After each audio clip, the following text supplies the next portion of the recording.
fourth quarter, there were times where you might have been trying to slow Jamal down a little bit just to milk the clock. But when he's on a run like that, is there anything you can say to him, or you just let him go? No, I mean, you want him, shooting into a big basket. What I said to him going into the fourth, he was frustrated because he wasn't making shots that he's accustomed to making. And I said, don't allow your offense to dictate your game. Find a way to get your defense into the game and then build off of that. And obviously for him to go out there and get 37, 10, and 5 and score 23 in the fourth quarter was just a tremendous boost for us. And I challenged our guys to start the fourth. This has to be our best fourth quarter defense. And we started off 20-5 and built a great lead. The crowd was phenomenal. Huge shout out to our fans for continuing to make Ball Arena just a hell of a home court advantage. We really appreciate that. But, this was a war. Both these games, man, they feel like they're 5 hours long. We won the rebounding battle once again. And a lot of guys stepped up and made big plays. And, Joker, for those that don't know him, he's got 13 playoff triple-doubles now. It's just incredible what he continues to do on a nightly basis on the biggest stage in the world. And I thought Bruce Brown off the bench was outstanding as well. Give Michael Porter credit, 16 and 7, made some big shots when they, that 10-0 run in that third quarter was a big 10-0 run.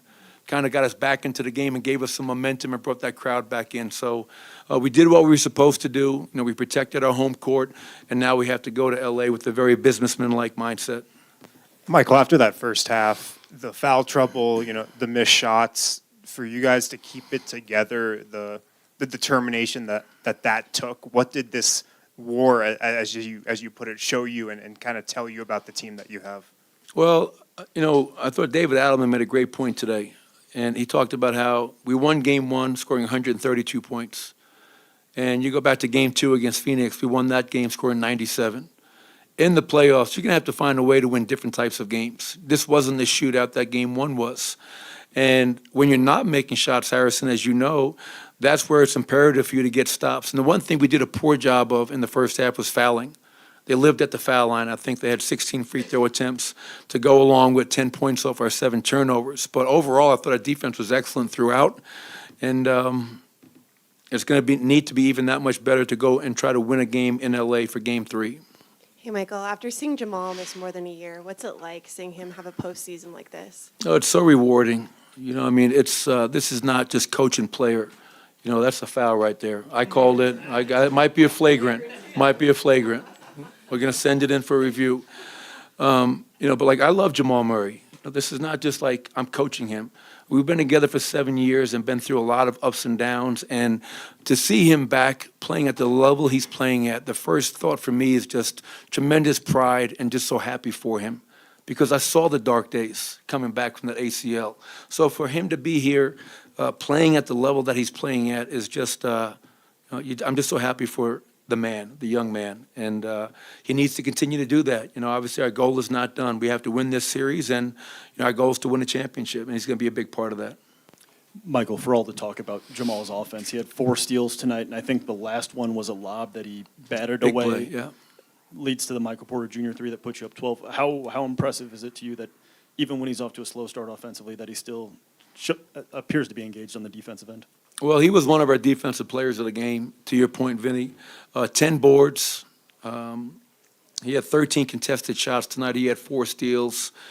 But that's what you have to do. There are going to be nights or quarters for Jamal. It could be a quarter, it could be a half, it could be 3 quarters where your shot's not going. But in the playoffs, you can't be a specialist. Specialists don't play in the playoffs. You got to find a way to impact the game. And he did that tonight. And he understands that. And, we all know one thing about Jamal, man. He just has to see one go in. He got a little mid-range pull-up to go in, kind of looked up to the heavens, and that's all he needs. And after that, he's shooting into a hula hoop. So I'm proud of him. But that's the challenge. My challenge to Jamal is don't be just a scorer. He's going to be an all-star in this league.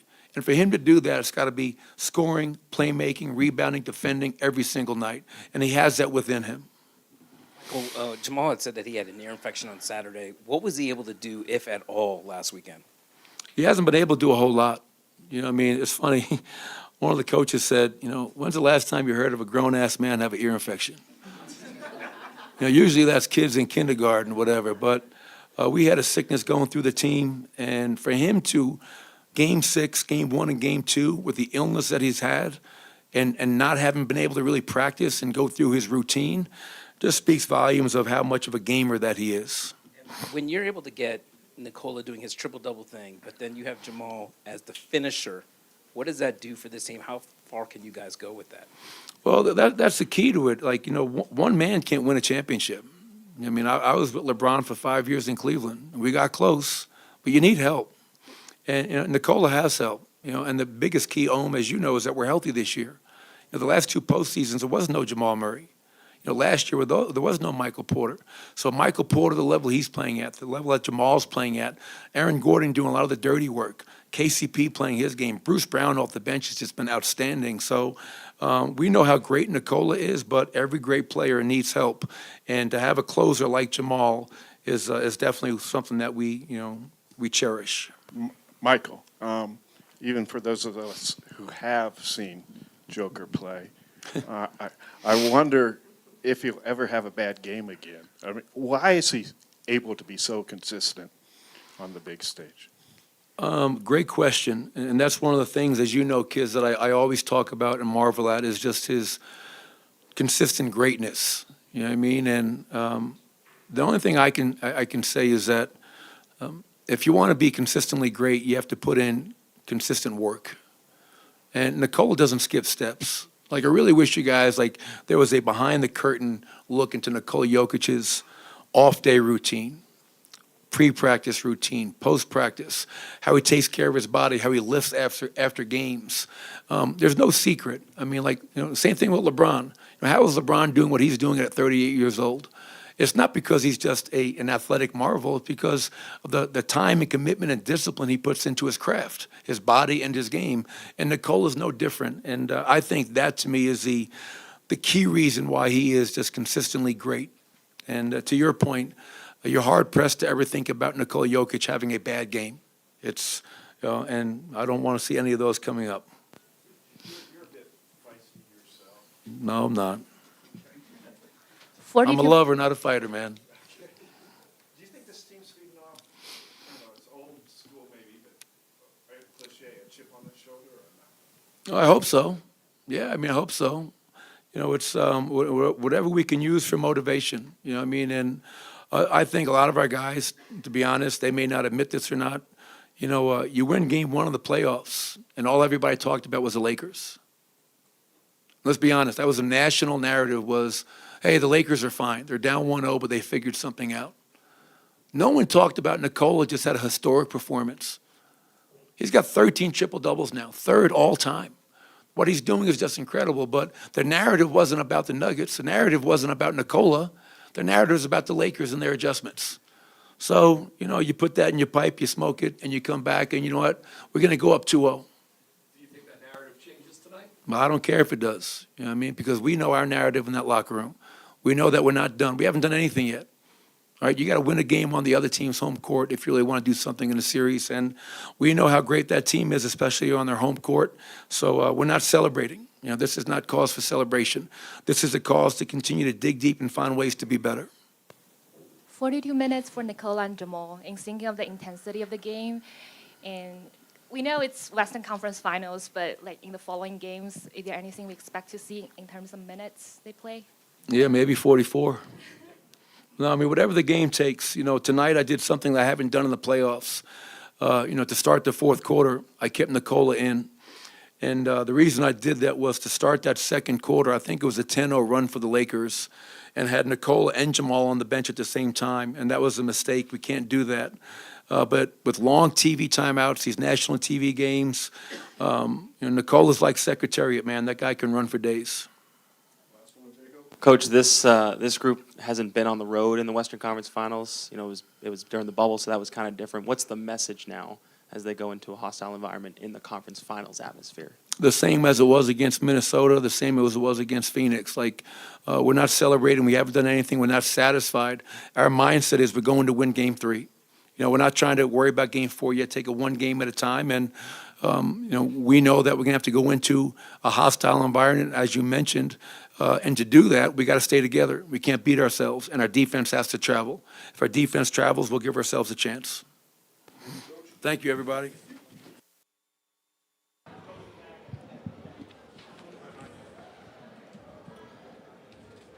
Darvin, not a typical night efficiency-wise from LeBron and AD. I just wondered if you saw anything in some of the shots they were missing and how that built as the second half went on. Yeah, we missed some pretty good looks. First of all, respect to them. They did what they were supposed to do, take care of their home floor, held serve. And now it's on us to fill our cups back up and go do what we need to do on our own home floor, starting with Game 3. That's all we need to be concerned about is Game 3. In terms of the efficiency, we were aggressive, came out a whole lot better than we did in Game 1. Again, the increments in which we're improving as this series goes on, albeit it's only been 2 games. We did a lot of good things out there tonight. We had some lows that they were able to take advantage of. Did a great job defensively in that first half, majority of the third, and then, kind of got out of rhythm offensively, and they caught fire, and that combination usually leads to your demise. But, proud of our guys. They bounced back. We addressed a lot of things that we said we were going to try to do better. Still got to be better in transition D. But overall, the energy was there, the effort was there, the urgency was there. We just caught a bad stretch. You mentioned the shooting. Denver was 7 for 25 from 3, but getting good looks in the first 3 quarters. They hit those 5 straight. What's the philosophy in trying to deal with the ball screens there and still think about Jokic? Can't relax off the ball. They're one of the better off-ball offensive teams in the league, and you cannot relax. They set those back screens, and they're slipping out. And Jokic is giving the handbacks of Green or whoever, Gordon. We just can't relax off the ball. They draw a lot of attention in the half court, and then, they had some other guys step up as well in terms of Michael Porter Jr. So it's Bruce Brown. It's just got to be, again, tighten the screws, continue to extract what we can from these games to help us be in a position to take care of business once we get home in Game 3. Darvin, 2-part question. One, you changed the starting group, put Vando in for Dennis. I guess that was the normal starting group you guys have been going with, but how'd you decide on that? And then second thing was kind of changing the matchups down the stretch where you put LeBron on Jokic, Rui on Jamal, so you could kind of switch their 2-man action. Just that decision as well. Yeah, just starting Vando, just, inserting some energy and some size and athleticism into the lineup. And then, as you mentioned, that was our starting lineup for the, remainder of the regular season. And the only time it wasn't our starting lineup was Game 6 against Golden State. So, and Game 1 here. And so getting him back out there, allowing him to, putting a bigger body on Murray, I thought it was effective. And as far as just running different guys at Jokic, we're going to have to guard him by committee. AD does the best job he could possibly do in a one-on-one. But again, even when A is guarding him straight up, our guys off the ball have to have their antennas up, be in a position to help, and then close out effectively, not being undisciplined with their closeouts. But again, your Joker is just one of those guys. You got to change matchups. You got to change coverages. And I won't get into any details about what we plan to do going forward, but that's just the way it is. And in general terms, like he's going to make you work. He's going to make you go in your bag of tricks and try to slow him down. Darvin, with LeBron spending so many possessions guarding Jokic, do you think that had anything to do with his shot selection in the fourth quarter, taking threes early on in the quarter versus driving? I just thought he was trying to make a play for his teammates. He was open. They're playing off of him. He's a highly capable three-point shooter. He let it fly. With our team overall just wanting us to continuously play downhill. That's something I really, really want to harp on. I think we, went from 16 to 10 free throws in the second half. Like we have to continuously play with aggression. And again, like I always say, love and live in the paint. And that'll allow some of those three-point attempts to be that much more open and that much more in rhythm.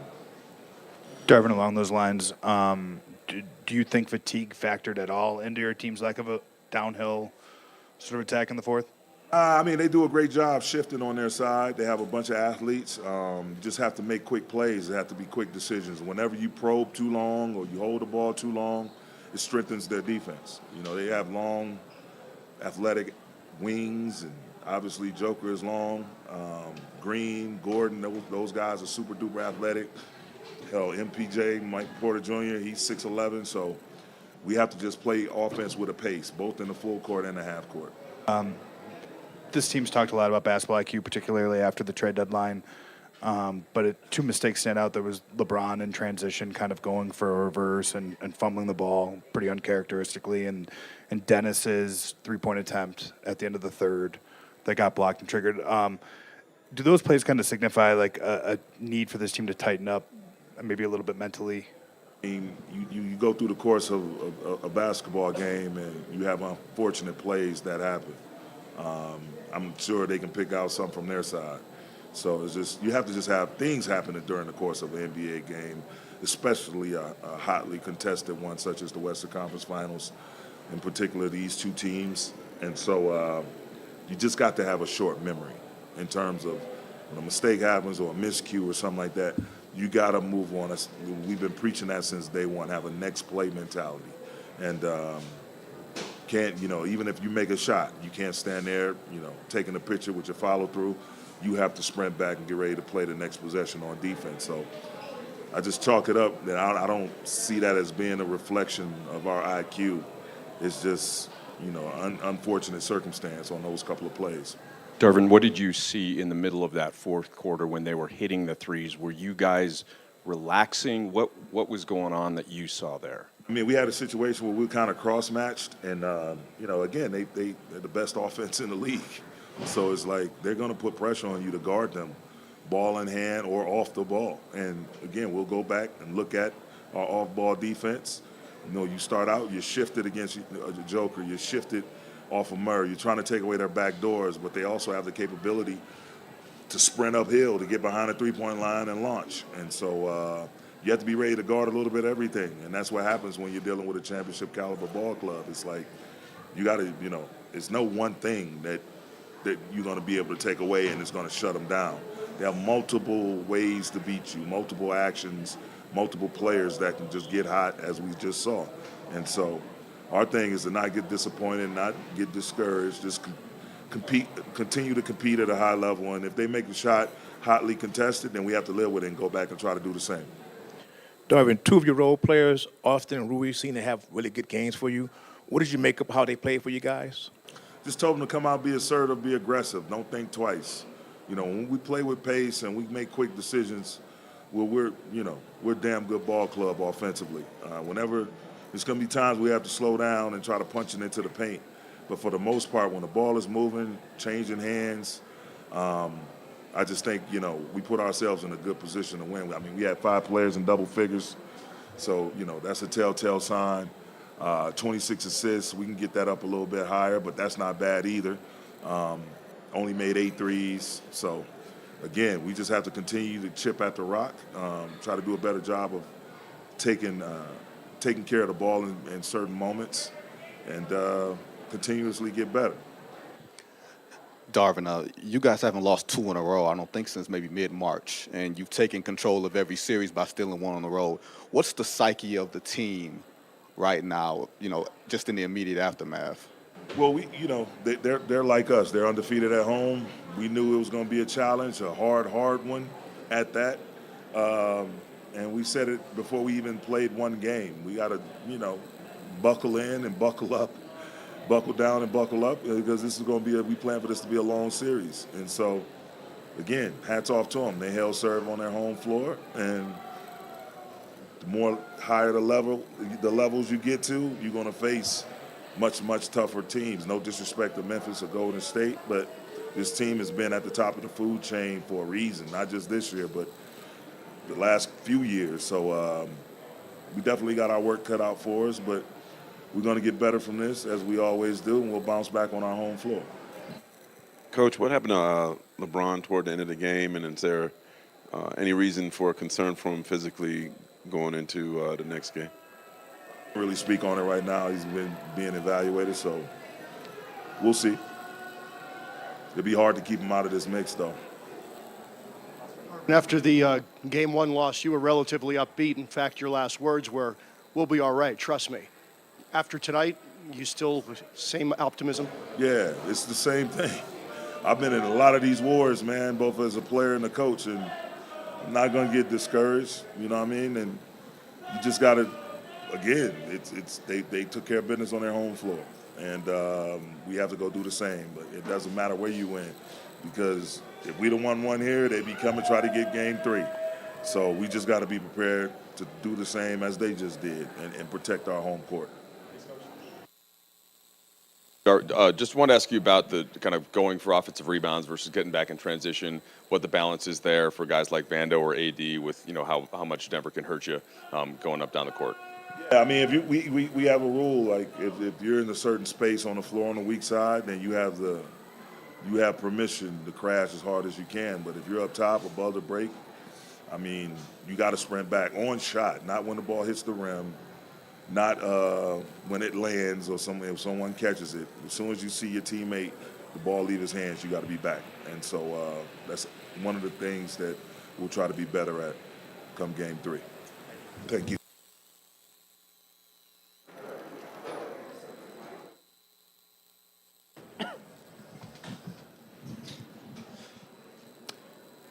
Austin, what do you think the physical challenge has been these 2 games where last game you talked about the energy and effort early and not being there. It seemed like it was there tonight. Where did you feel like that, how the second half ended up making a difference?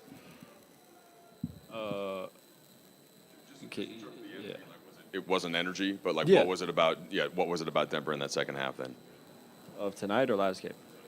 I think there was 4 possessions in a row where they hit 4 threes. A couple of them were really contested, and I think a couple of them were kind of defensive breakdowns. But tip your hat. They made shots when they needed to.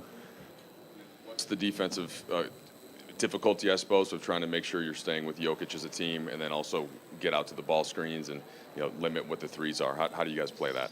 Yeah, Jokic, like I said last night, 2 nights ago, he's so good at making everybody around him, up to their potential. He gets the max out of every player he has just by the way he demands everybody's focus, the way he can pass the ball.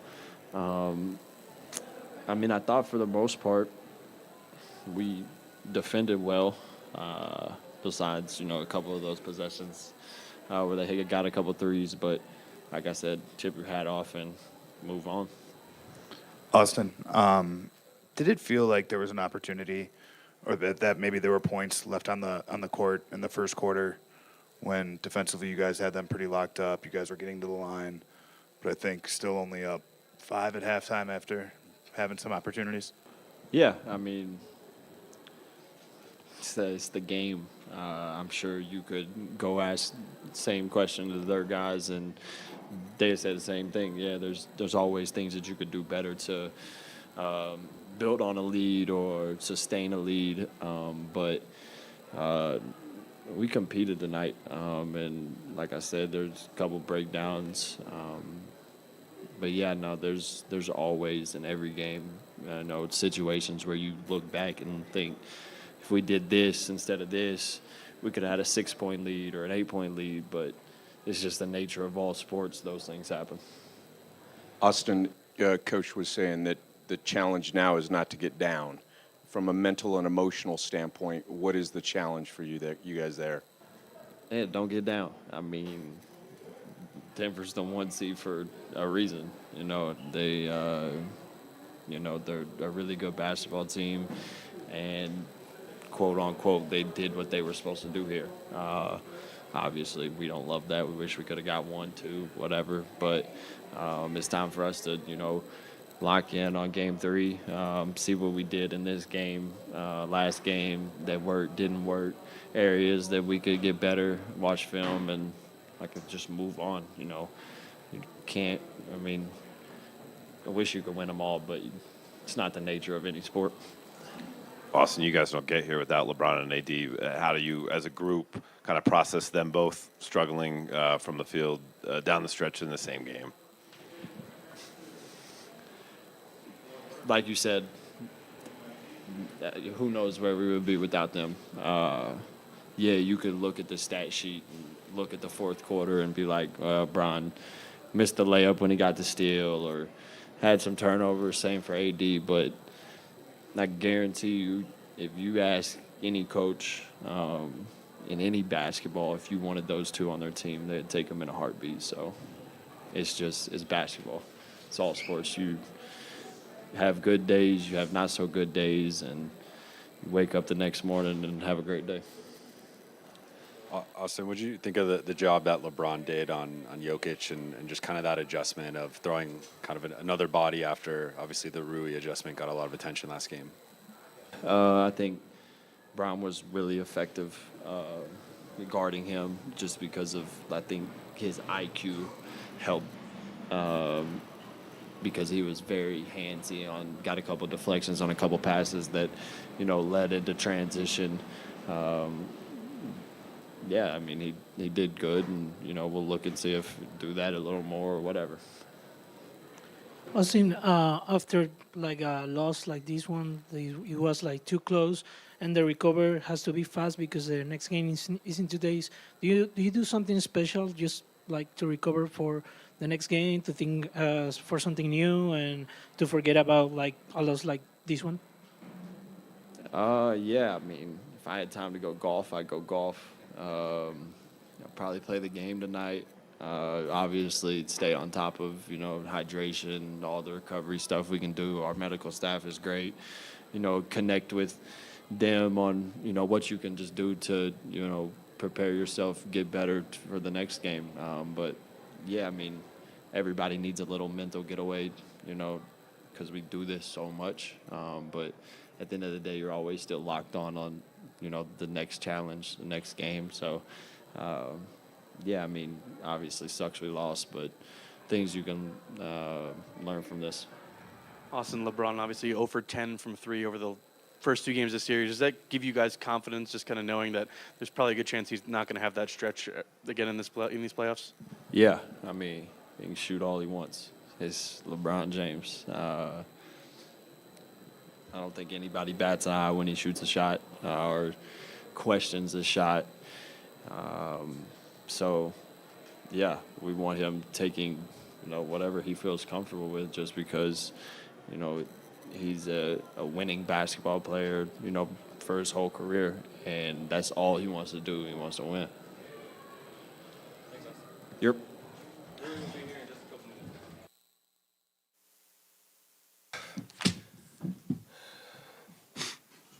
I think going into the fourth quarter, you were 5 of 17. What is the mindset that you need to have to erupt for a 23-point quarter after, just struggling throughout the first 3? I mean, for those who have seen me play before, I normally like to, off a shooting half like that, I normally like to reset, just kind of come back down, reset my mind, quick little meditation in my head, and just come back out focused. I missed my first couple coming out. I were just really good looks, and the game would have been a lot easier if I made them in the first half, So just come out focused and knock them down. Don't lose any confidence or anything like that. Just play my game and know that they're going to fall if I keep shooting them. Can you describe the zone you were in the fourth quarter? 23, 4 3-pointers, and then obviously those 2 threes, AD and LeBron. Yeah, I mean, once I see a couple go in, I can get it rolling. So I was able to just find a little separation and just rise up over the top and make some shots. I thought Mike played great, making shots. Bruce, I think everybody wasn't really offensive game for most of the game, but on defense, everybody stepped up and made big plays. Jeff came in with a big charge. I can go down the line, but everybody had a moment in the game defensively. Jamal, we've heard teammates say that you've come back from the injury a more complete player, a better playmaker. Tonight, I think you flashed a little bit on the defensive end. Can you take me through that last steal? Looked like a lob pass they were throwing up, and you swatted it out, and it ended up in MPJ's 3 that put you guys up 12? You're talking about the weak side, right? Yeah. I just saw LeBron trying to move him up the lane, and I knew that if I could get there if I went for it. If I didn't, trying for another word for half-ass it, but I just had to go for it and just jump for it, and just I know if I get a hand on the ball, my teammates would be able to grab it. So I just hit it out the air and was able to go down the other way. Jamal, this series looks and feels exhausting just watching it, and in that fourth quarter, you had 2 steals. You're pushing the pace up the floor. You're dealing with this illness. Like, what does it take to find that energy in a moment like that after how physical the series is? Yeah, and we in Denver. Air's thin out here. But it's just grit and grind. You don't want to lose a game. You try to leave it all out there, and you don't want to regret it when you go back home. I could have just ran a little harder to the corner and give somebody open shot. I could have, like I said, jump for the ball and get a steal. So it was just mentally making that switch and committing to it, and it'll pay off if you put out the hard work. So I think Joker was exhausted too. We all were tired, and but we gutted it out, and we know that they were tired as well. We play in Denver a lot, and they don't as much. So we know, down the stretch, even if we're tired, they'll be just as tired or even more. Coach said he thinks you only need to see one go in before you can get going. And after you made that mid-range jumper, you kind of looked to the heavens like, thank goodness I finally got one to go. And then he said it looks like you're shooting into a hula hoop at that point. What does it feel like for you? Is that an accurate assessment? Yeah, it just becomes a practice shot. Whatever shot you take. I practice all the shots that you see me make and take. So,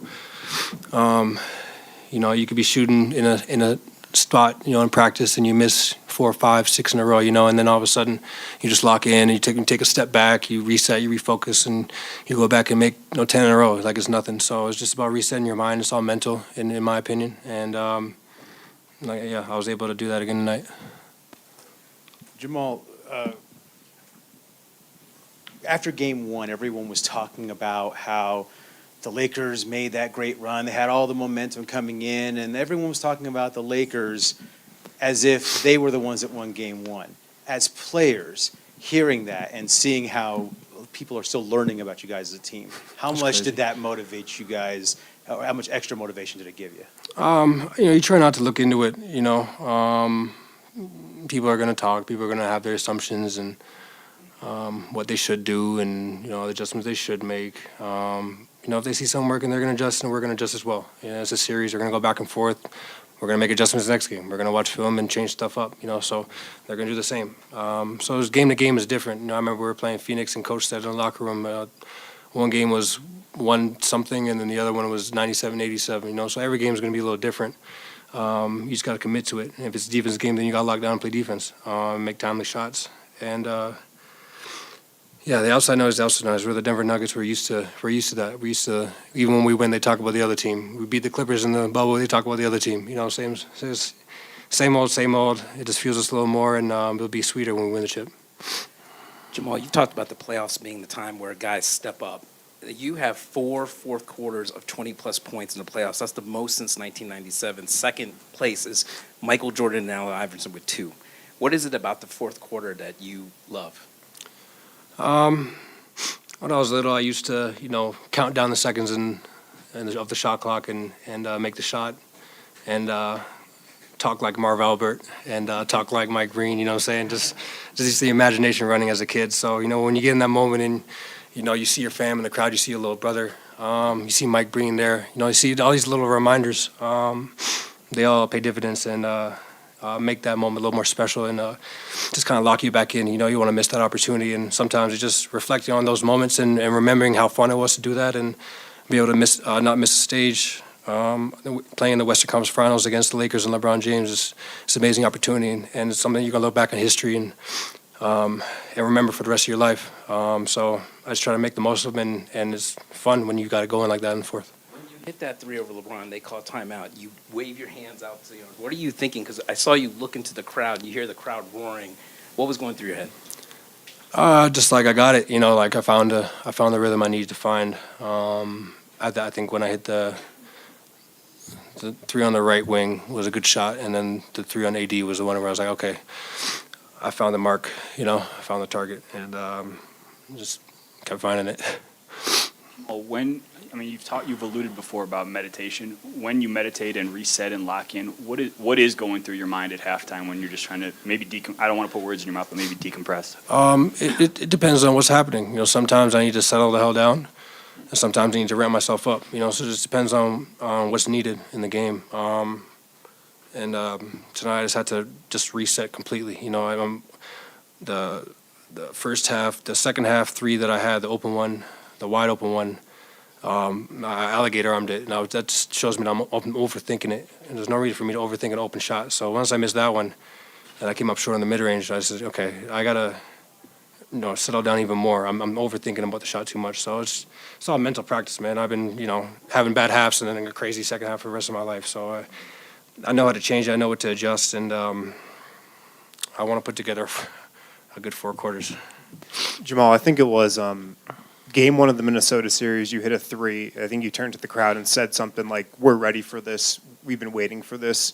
Tonight, was this an example of just like you guys being ready for the moment, especially with how that first half went and just kind of the determination and mental toughness that you needed to battle back? Was this just an example of you guys kind of being ready for the moment here in the playoffs? Yeah, I think even when we're struggling, like we don't lose belief in what we can do. We play like the number 1 seed, and we believe we're the number 1 seed, and we back it up. So even when we're struggling, we're a resilient team. We know how to, like I said, adjust and just reset and focus. And we get a couple stops. I think Kay hit a big 3, and they called timeout. So yeah, sometimes just a couple of possessions that can change the whole game, and it's just an energy thing. I thought we had a lot of belief in our ability to rally tonight and get the dub. Jamal, I feel like when you have a great performance, people always recall you in the bubble. But you are only 26. You are still writing your story. I feel like maybe people should not always recall the past because you are still doing it right now. What is it for you? But do you think like the past performance gives you energy and you recall it as much? Yeah, I mean, the bubble is 2020, and it's 2023. So, I mean, I'm coming off injury and I'm playing decent. So, I think the years speak for itself, coming off injury and be able to, come back to the level at least and play this way. I think I don't really need to comment on it as much anymore. Thank you, Jamal. Appreciate it.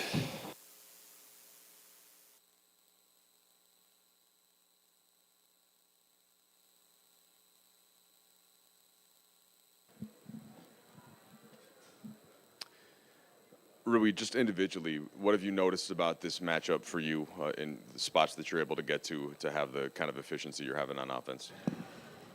I just trying to be aggressive in both hands, and especially they're big, so I think for this series, the coach has been telling me, it's gonna be a big series for me, so I just I was ready for this, and but we lost this game too. It was a tough one for sure. Yeah. You held them to 108 points, but obviously they have that huge run in the fourth quarter with the 5 straight threes. So what are you noticing about their offense and you guys trying to keep Jokic down and then them getting threes on the other side? Yeah, they made tough shots. It was I think we did a pretty good job on Jokic and guarding the shooters, but they just shoot over us. Like I just say, they're big, so they can just shoot over us. So just gotta, we just gotta play harder. I think that's gonna be a key. Rui, what do you think of the job that LeBron did on Jokic for a lot of the third and fourth quarter? Yeah, I think it was good. He was trying to give him the ball. He was in the front and he couldn't even get the ball. So I think it was good. During the game, me and him talk about it. We're gonna switch the matchup, and I think he worked out. Rui, I know you guys are undefeated at home and confident heading back for Game 3, but do you feel like tonight there was a little bit of a missed opportunity given up by 11 multiple times, especially in that third quarter there before they went on the little bit of a run? Yeah, it's just they made a tough shots, especially it was their home, so they did what they're supposed to do. So now we're going home and we got 2 games, so we just gotta take care of the business. We just gotta win those games and we gotta tie the series. どうもお疲れ様です。今日まず8本連続ずっとミスなしでシュートを決めた好スタートだったことと、あともう一つディフェンスで重要な役割を任されるということについてはどのように思っていらっしゃるかと2つお願いいたします。すみません。そうですね、チームとしても僕としてもいい感じに入れたんですけど、最後のセカンドハーフで、タフショットをすごい決められたので、そういうところで僕らのディフェンスが崩れたところもあったんですけど、試合全体的には良かったんじゃないかなと思うので、またフィルム見直して次のホームゲーム頑張りたいなと思います。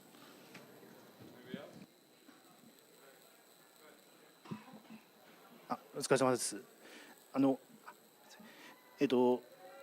準決勝に比べてですね、非常に、より何ですかね、役割が大きくなっているというか、ご自身の出来によってチームの本当に勝ち負けに直結しているような感じもするんですけど、その辺の、責任感というんですかね、そういうのもどう感じてますか。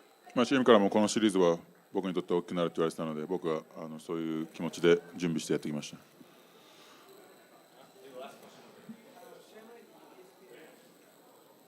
お疲れ様です。試合前に ESPN の中継インタビューに答えられていて、ハーフタイムでもインタビュー答えてましたけど、これアメリカメディアも注目してるんですけど、八村選手の活躍を、この注目をどう感じてますか。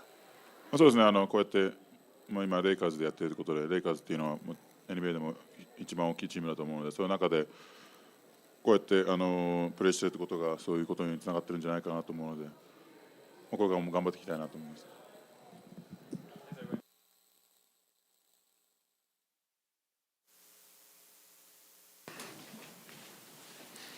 Jamal had 23 in the fourth quarter. He had struggled the prior 3 quarters, I think only just 5 of 17 leading into the fourth quarter. What did you see from him? How locked in was he? Yeah, he's had a few games like that this year where he struggles in the first half and then just goes crazy in the second half. And I think that that just takes a maturity as a player. And I feel like all the best players in the league do that, you know what I mean? Because it only takes a couple shots going in to get a rhythm, and he knows we need him to make shots down the stretch to win games. So I was proud of him for sticking with it. Mike, after turning down a 3 and driving, it looked like your teammates were telling you to just shoot the ball. Then you hit that 3 in the corner, that big shot. When your teammates say that stuff to you, do you register it? Are you interested in that feedback? Yeah, I'm definitely interested in it. Like, they want me to shoot it, I'll shoot it. I mean, I felt like they closed out pretty well, and it was going to be a contested shot. But at the end of the day, I could shoot over most people. So when they tell me just catch and shoot it, that definitely gave me confidence to just shoot some of those shots down the stretch. Mike, I think you were at just 19 minutes played entering the fourth. You come back in to start the quarter. What's just kind of your mentality? What are you thinking heading into the fourth when you got a lot in the tank there? Yeah, I think same thing that most of our team has is just resilience. You know what I mean? It might not go our way the first half or certain quarters, but we're all going to be needed down the stretch. One person can't beat this team; they're too good. So I just had to, refocus and hit a couple big ones down the stretch. Michael, when you know that the game is going to be more of a defensive-minded game versus an offensive-minded game like it was in Game 1, how does that change your approach, or does it change your approach at all, just going from game to game in a series like this? Yeah, no, we talked about it before the game. I think the first game against Phoenix, it was a high-scoring game, and then the second game, I think it was like 97 to 87, something like that. So we talked about that before the game, and we knew, like, game to game in the playoffs, it can be completely different. So we knew that, and then you just got to adjust to the feel of the game and how it's going. Because of the NBA bubble, this core hasn't been on the road in the conference finals. So what do you kind of expect out of that atmosphere? What's kind of be the message to when you guys go to LA? I think it's definitely going to be hostile there. You know, they still feel like they're in this series. Obviously, it's the first of 4. It's not the first of 2. So they're not going to just roll over. And now they're back in LA, so they're looking to get 2 wins back home. So we're going to look back on that Phoenix series, when they tied it up in Phoenix, and we're going to try to not let that happen in LA, but it's going to take a lot of focus, and our defense is going to have to carry over into LA for sure. Michael, are you surprised that some people around the country claim they're just discovering the Nuggets for the first time, including Jokic and I guess all you guys? I mean, I think that's probably how it is with most small market teams. And then this stage is just so different. You know what I mean? This is a huge stage. A lot of people are probably watching these games that don't normally watch NBA. So we don't really let that get to us. I mean, like I said before, we got a lot of dudes who aren't really big into the social media thing or the, feeding into that, which I think that plays to our advantage, being the type of small market team that we are. So I don't think we mind that at all. Would you like to say anything to people who are just figuring out who you are? Nah, I don't really care. We always talk about the way Nikola is offensively, but tonight I know it takes all five to defend a guy like Anthony Davis, but to hold him to 4 of 15 from the field, what can you say about Joker's defensive impact? Yeah, he got the defensive player of the game chain, and he deserves it. AD's one of the hardest dudes to stop, and Yoke was playing him one-on-one a lot of the game, so it was a huge effort from him. If AD had a game like he had last game, we wouldn't have won that game. So Nikola definitely stepped up on that end. Cool, thank you, Mike. All right. You got one more, Brandon? Grab that mic. Sorry, Nick. That defensive possession with AD at the end, were you able to strip that, or could you take me through that possession? Yeah, he kind of had it on a fast break and had me in a one-on-one situation on the break. So I just had to wall up and not let him get anything easy, but also not foul him. And then I think he tried to pass it out or something. I don't think I stripped it. He might have just lost it, but that definitely was a big play for us. Cool, thank you, Mike. Thank you.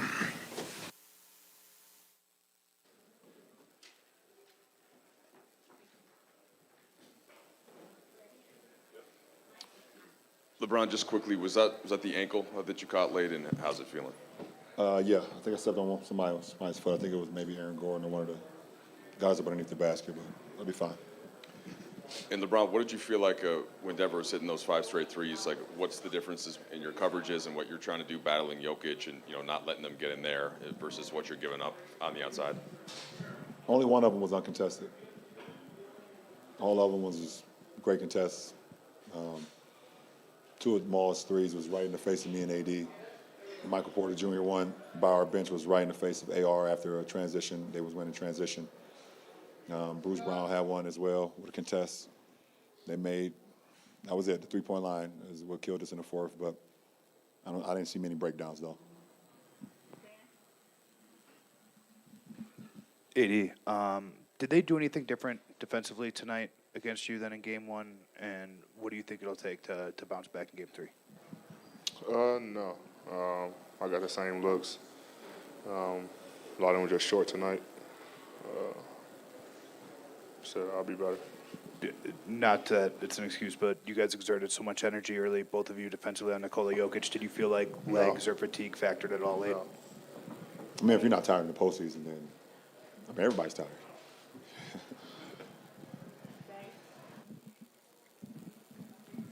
Ron, obviously there's 2 teams playing here. You guys playing on one team in the West, and Jamal Murray had a remarkable performance, particularly in the fourth quarter. Just what did you see out of him, and what type of rhythm was he able to find against your guys' defense? I mean, he made shots. He made shots at the end of the clock when we guarded for 24 seconds. He made 2 big-time shots, one over AD, one over myself. Had some mid-range game going, but he had his 3-point shot going in the fourth. It's no surprise to anybody who's done it before. Hate to be on the other side of it, but like I said, I don't feel like we had many breakdowns when he was doing what he was doing. He made shots, and sometimes it's just make or miss league. I feel like defensively we were really good. I mean, they shot 43% for the number 1 offense in the league. So it just sucks that them 5 threes in the fourth definitely killed us. What would you guys make of the starting lineup adjustment, going back to the starting lineup you guys have been using for most of the second half of the season, and just kind of playing bigger lineups in general tonight? I really don't. It doesn't matter at this point who starts, who comes off the bench. It's just about how we can get it done and win a game. That's all that matters. LeBron, they haven't lost a game at home in the postseason. Neither have you guys. When you include the play-in, I think you won the last 7. Does that give you guys any more? Is that a benefit for you guys going home knowing you haven't lost a game? No, I mean, we still got to play with the same desperation as we did tonight. I mean, we came out with an L, but it doesn't give us any more comfort. You can't go into any postseason game with comfort just because you either haven't lost at home or you're going back home. I think it's even more you got to be on edge because when you go home, you're getting your own bed, you're around your family, everybody's being cool and jolly and everything. Nah, you got to be even more on edge when you get home. So We got to understand that going back and being down 0-2, there's no reason for us to get comfortable. Brown, after these two games, what do you think you need to improve and keep doing now that you are going home? I think we improved from game 1 to game 2. And if we can do the same thing from game 2 to game 3, we'll put ourselves in a position to win.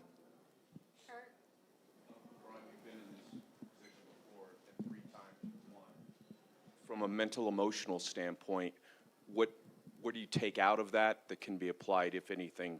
I mean, what you take out of it is the fact that this is not the NCAA tournament.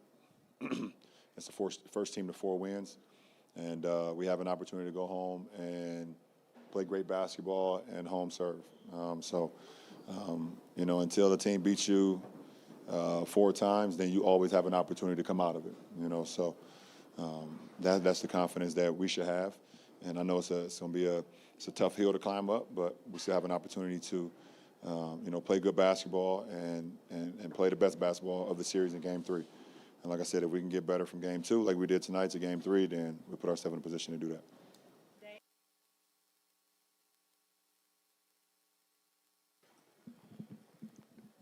Eddie, you made the 1-3, and then you had the 2 other looks there. What do you think about those shots that you got down the stretch, and just overall, you're coming off 40, your efficiency wasn't there the way it was in game 1? I like both of the looks. Made the first, second one was back rim, and the next one in the same exact spot, rims in and out. So liked all the looks that I got today. Just a lot of them was short. Now I'm going to continue to shoot those shots. Like I said, I got to be better, more efficient, help the team win. So I'll be better whatever I think. LeBron, the dunk in the first half is not a play we often see. The ball squirts out like that. There was another play, I think, in the third where you guys got an offensive rebound and Dennis could have held for one. He shoots. When the margins are so slim, are those the plays that kind of eat at you between now and game 3? No, I mean, those are, obviously you have an opportunity. I mean, my opportunity puts us up 10. And instead, it was an 8-point, deficit, and a good for us. Obviously that sucks that ball squirted out of my hand like that, whatever the case may be. Maybe hit my knee or whatever, but unforced turnover by myself, horrible, especially on the road. And I mean, the same thing at the end of the third. I missed a 3. I believe we were up 5. I missed a 3. Jamal Murray tried to save it, saves it right to AD, and we swing it to AR. And Dennis had a pretty good look, but we had an opportunity to hold and not take the shot with a 5-point lead. And instead, they get the block. Bruce Brown get the block. Joker pushes it, throws it to the right corner away from our bench to KCP. We get a great contest on KCP from AR. And I thought it was a great block by AD, to be completely honest. But they called goal 10, and instead of being up 5, we up 3. So those are momentum plays for sure, both of them.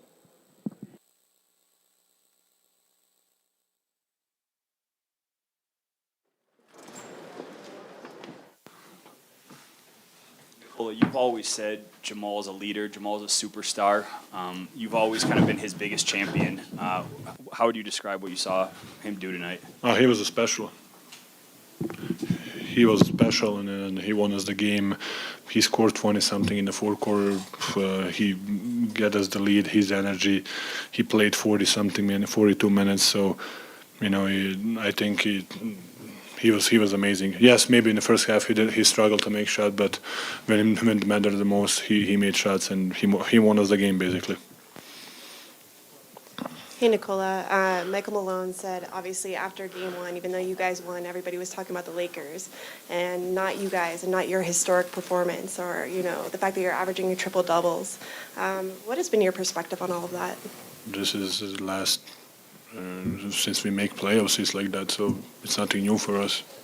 I mean, to be honest, I like it. We don't care, whatever, Even if you remember, even in the bubble, when we beat Utah, they were talking how they blow out the lead. When we beat Clippers, how they blow out the lead. Nobody talk about how we won the game. So it's normal for us. We don't. I don't, to be honest, pay attention at all.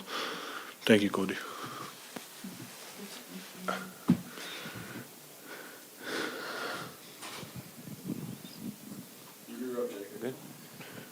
Talk about what Bruce did tonight off the bench a little bit. Yeah, not just tonight. He made big three in transition. It was 4-on-3 or 5-on-4 or something. He made a big three in transition. His defense, his energy. It's not just today. He is doing that the whole since he came here, the whole year. So he's always into. He can pick up the guys. He can guard multiple position.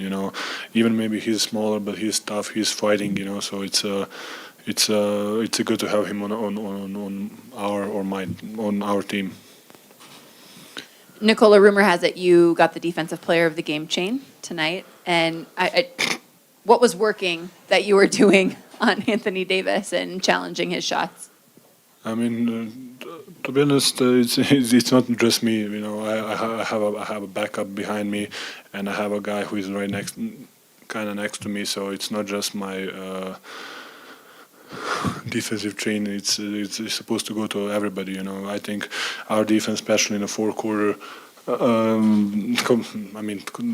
completely two different games. We scored both 100 points. Last game was 130 points. So it was kind of a little bit ugly game, if that makes any sense. But it's not just me. It's everybody. Nikola, hi. Hello. Do you believe that to be a great competitor, you need to go through the greatest competitors? And what do you think of the Lakers' performance tonight? Yeah, I think they're a great team. I think everybody is kind of okay. They beat Memphis. I think people are overlooking them. I think they're a great team. They have a lot of good pieces. They're tall as a team. Okay, they have Reaves or D'Angelo Schroeder, but they're big, tall. They're long in gaps. They can rebound really well. They have a really nice. Rui is playing really nice for them off the bench. So I think they have a good team, and they're great. How do you say competitors? Competitors, yes. They have a Lebron who is probably the greatest competitor in the league. Nikola, what was tonight like in terms of you guys had some early foul trouble with some guys? Some of the lineup stuff was unusual. You started the fourth quarter. Did that just sort of throw off the balance of anything? How did you guys kind of fight through all that tonight? I think it's a play. It was a must-win game for us. It's a playoffs. Coach looked at me and I said I was ready to go. There was a big break between third quarter and fourth quarter. It's basically like 8 minutes or 10 minutes break. So I kind of felt that I can go a little bit longer,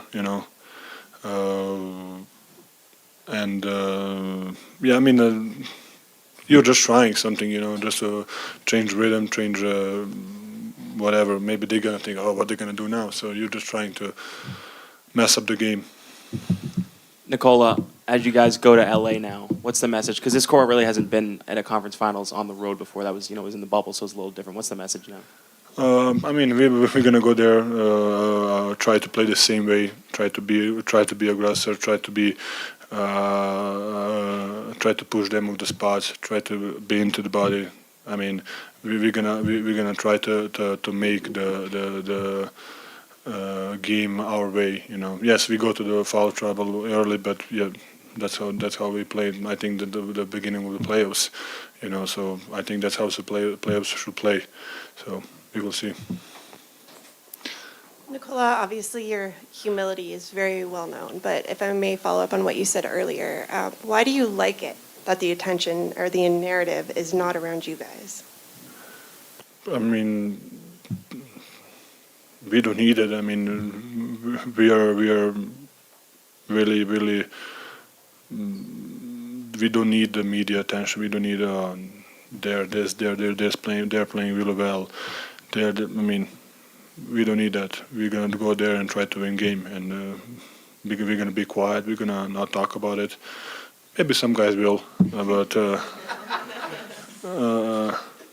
but I think in general we don't need talking trash. We don't need that. Is there anything anybody should know about you that doesn't know something? I don't know. Last one, Katie. Please raise your hand if you have a question and get the mic. Last one, Katie. Nikola, Yeah, sometimes you gotta step up and raise your voice. similarly to the Phoenix series, you mentioned this. This game was much different than game one and the way you guys won. How much confidence do you have in your team that you can win in a variety of different ways and find a way to get it done? Yes, I mean, I think it was the same. The first game was like against Phoenix was a lot of points, and then second was 80 something, 90 something, you know. So we are confident, you know. We saw everything. We were in every situation. During this what's the name? This playoffs and this season. Then when you think about last couple playoffs, we've been through a lot of situations, and I think we're really calm, and we know how to get the shots that we want. Oh, thank you.